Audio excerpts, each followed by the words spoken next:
Hi, Steve Burns again from the Therapy Lounge. New day, same top, but today I'm practicing getting rid of the spots that have occurred as a result of so much cake and chocolate going inside my mouth. Not a great advert for an emotional coach. Equally, a reflection of the fact that we are all neurotic, fallible, imperfect, and somewhat broken. So, yesterday I was talking a little bit about how that crazy rubbery grey matter between our ears has the most profound impact on the quality of our lives, and how some people in this world, even though the worst of traumas happen to them over the course of their lives, they seem to smile more and frown less, whereas other people seem to have everything in life but don't smile at all and spend an awful lot of time being anxious or fearful or bitter or resentful or whatever the case may be. And just a great example of how the only difference between those two sets is what's going on in that crazy rubbery grey matter between their ears. But I thought today I'd take a little bit more time to give you a great example of some of the freaky stuff that our brains are able to do. So I don't know about you, but I'm not a great fan of scary movies. In fact, the last scary movie I went to was with my wife about 20 years ago. It was The Blair Witch, the original one. And in very simple terms, I pooped myself. I was terrified. So terrified that I decided then that I was never going to go back to see another scary movie. So let me set the scene. I'm sitting next to my wife in a cinema, very comfortable cinema. If I'm in a cinema, it's highly likely that I've got my popcorn here, I've got my Diet Coke here, and I probably have a cheeky bag of Maltesers hanging around as well. And I've chosen to be there, I'm there for fun. Meanwhile, about 80% into the movie, about an hour or so into the movie, my heart is racing, my body temperature has gone up, I am feeling incredibly nervous, and even at times kind of putting my hands in almost protective kind of places. I was feeling genuinely terrified. And my body had definitely responded to that terror by increasing my adrenaline levels, by increasing my body temperature, and literally creating an environment where I was ready to run or to fight. But I'm in a cinema with my wife. I've got my popcorn, my Diet Coke, and my Maltesers.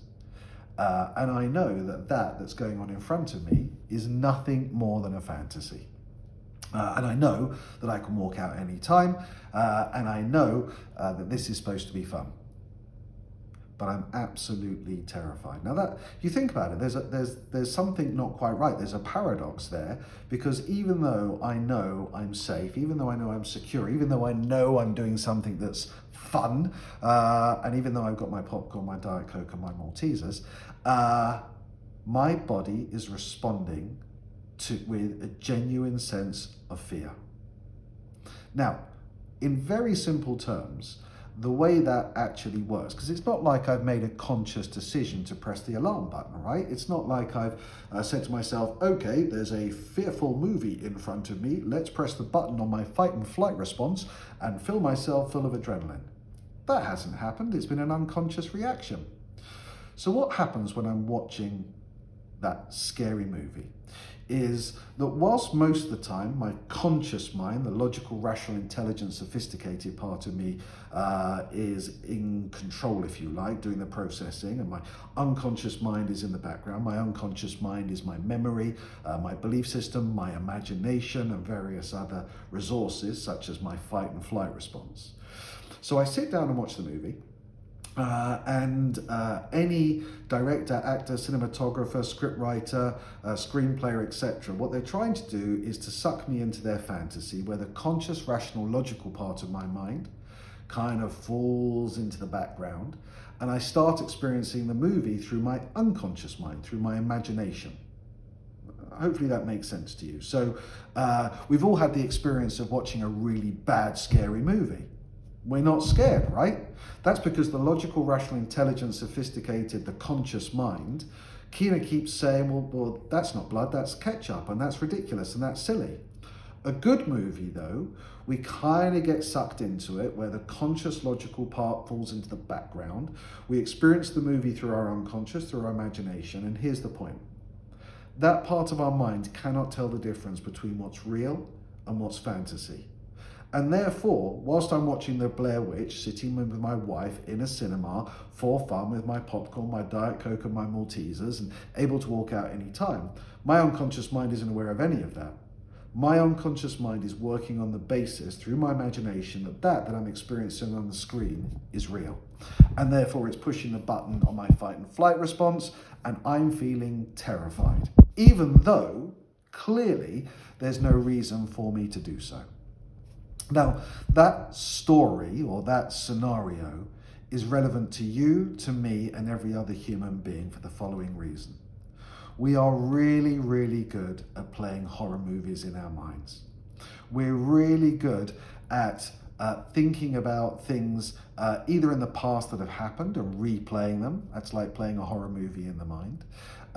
Or fortune telling in some catastrophic way about things that are going to be going wrong or things that are going to be awful in the future. And again, our unconscious mind sees that movie and it has no ability to work out whether it's real or not. It just assumes that it is real. So we can just be sitting in a chair, safe, comfortable, with everything that we might need in that moment around food, around shelter, around a bed to sleep in, around a genuine sense of safety. But if we're playing horror movies in our mind, if we're playing horror movies around the past, or we're playing horror movies about what could happen in the future, then it's likely that we are going to feel really anxious, really fearful, and really bad. For no other reason than we're allowing ourselves to play those horror movies in our mind, because they're not happening right now, so there's no need for us to be responding with anxiety, fear, and the like right now. One of the things that I talk to an awful lot of my clients about is creating the hero movie. Now, creating the hero movie isn't about me imagining myself winning the lottery or running the 100 meters in under 10 seconds or something like that. My hero movie is just a reflection of me spending time with the people that I love, connecting, and being grateful for the little things in life. So my hero movie is me walking through my life with a smile on my face, a spring in my step, a sense of energy. And when I watch that movie in my mind, I feel calm, I feel relaxed, I feel peaceful. And dare I say it, I also feel quite optimistic about the future. Look, I'm not suggesting that this is easy peasy lemon squeezy, and I'm not suggesting that this is the single strategy to help you to live a happier and a healthier life. But throughout this series of videos, what I want you to begin to understand is that there are certain elements of the way that you think and feel and behave that you can better manage. And it is quite likely that you spend an awful lot of time burning an awful lot of emotional currency playing horror movies in your mind. Why don't you take 5 minutes right now and sit down and just write out a very simple screenplay, script, whatever terminology is appropriate, that would relate to you having a lovely day, you living a life where you feel calm, relaxed, and confident, where, again, it's not based on some miracle, it's just based on you being in a position in life where you feel connected to people that you love, where you feel safe, where you feel calm, where you feel relaxed, and perhaps doing something that you enjoy. And perhaps just close your eyes for 5 minutes and just allow your imagination to do that it does really, really well, which is you can just get lost in that. And I promise you, whilst that's not a fix everything and this is the answer for the meaning of life, whatever the case may be, practicing this, getting good at this, being aware of, a little bit more aware of our propensity to play those horror movies and start to think about creating some hero movies and allowing ourselves to use our imagination to be invested in them. It's a really powerful way for us to smile more and frown less. Tomorrow, we're going to talk about gratitude. We're also going to talk a little bit more about some of the bizarre shenanigans of that crazy grey matter between our ears. I'll make one last point to you. Let's say I gave you a choice. Choice number one is lose your teeth. Lose your teeth, give up your teeth, you've got no more teeth. That's it for the rest of your life, you've got no teeth. But you get to enjoy the most incredible level of emotional health and well-being.